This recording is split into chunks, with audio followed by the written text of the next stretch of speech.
Each one of us starts out with a unique set of advantages and disadvantages, but self-made millionaires are people who reach high levels of wealth without the help of a large inheritance or trust fund. Self-made individuals start from scratch and build their wealth over time, beginning first by mastering basic money skills like budgeting and moving on to saving and investing after that. As the financial planners who work with self-made millionaires know, the money habits of the newly rich are practices that just about anyone can learn from, no matter your financial situation when you first start out. In today's video, we are going to show you how rich people invest their money. Without further ado, let's begin. They invest. Once building up an emergency fund, Dodd says his clients have organized investment plans, whether it's in stocks, bonds, or exchange-traded funds. He suggests setting up a monthly or bi-monthly automatic transfer of cash from your checking account into an investment account. This way, you can forget about having to remember manually invest, and you can then learn to live on the funds you have available. Most of my clients do not miss having that money in their cash flow, and then they can use those invested savings for future car purchases, vacations, or other short or long-term goals, without incurring additional debt. Dodd says, as a general rule of thumb, you should save at least roughly 20% of your income each month, and Dodd agrees. This 20% goes towards your savings plans, emergency fund, retirement, and investments. How much you take out of your paycheck to invest depends heavily on your income and investment goals.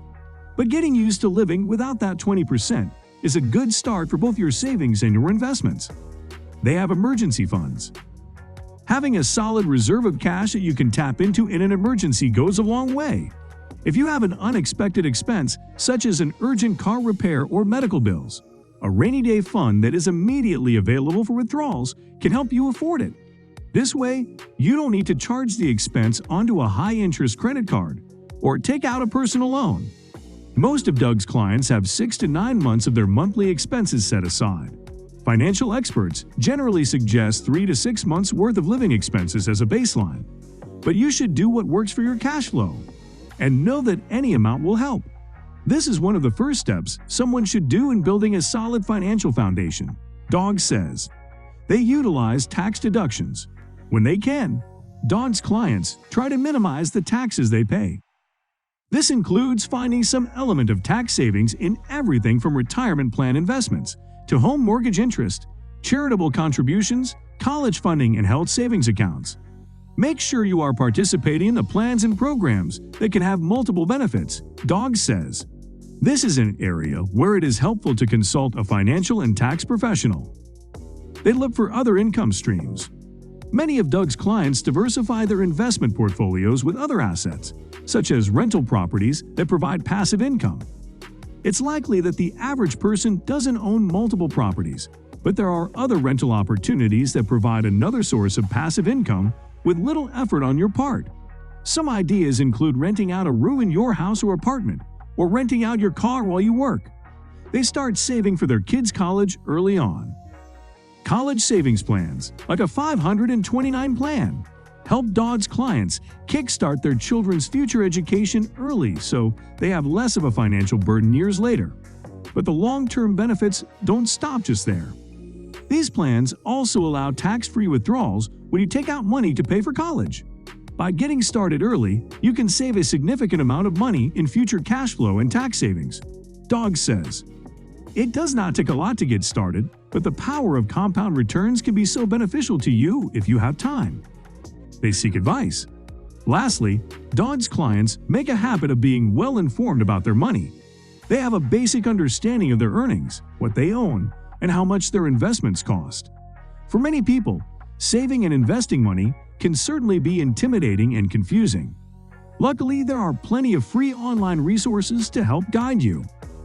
Between finance apps like Mint and YouTube channels like Rule 1 Investing, you can access this educational content on the go or from the comfort of your own home. And if you are seeking someone to speak to one-on-one, such as a financial advisor, make a point to ask about the fees they charge. They should be able to be transparent about what their services cost, as well as clear on explaining your money and investments to you. Your advisor should be both a partner and educator for you. Dodd says, what do rich people mean to you? If you want to understand how the wealthy invest, it depends on what you mean by wealthy.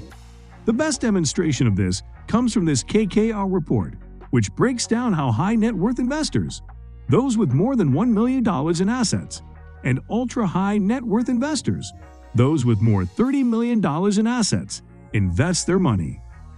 As you can see below, high net worth investors allocated around 50% to stocks, 20% to bonds, 25% to alternatives, and 5% to cash, while ultra-high net worth investors allocated around 30% to stocks, 10% to bonds, 50% to alternatives, and 10% to cash. This divergence of capital away from traditional asset classes, like stocks and bonds, and towards alternatives, in other words, private equity, hedge funds, etc., seems to be positively correlated with the amount of wealth that someone has. As Ernst & Young reported, only 14% of mass affluent households relied on alternatives in their portfolio, compared to 29% of high net worth households and 81% of ultra-high net worth households. However, this shift towards alternatives only seems to be occurring among the absolute wealthiest households. Among personal capital users, the average allocation to alternatives is only around 3% to 4%, regardless of age. Though the typical personal capital user is likely more sophisticated and wealthier than the typical U.S. investor, we still don't see a big push toward alternatives among these retail investors. More assets equals more alternatives. To understand why there's been a shift toward alternatives among the wealthiest investors, consider the alternative investment continuum, put forth by Bob and Ben Fraser on the Invest Like a Billionaire podcast. Their framework suggests that as an investor's assets increase, they tend to allocate more to alternative investments. Why is this the case? Because access to alternative investments is typically limited by your bankroll. While anyone with $1,000 can buy shares of an S&P 500 index fund, the same isn't true when it comes to investing in private equity or a hedge fund. For some wealthy investors, the exclusivity of an investment can be even more attractive than the promise of outperformance. Not all investing is about money. Sometimes it's about status too. Either way, just because wealthy investors allocate more to alternatives, this doesn't imply that alternatives are what got them rich in the first place.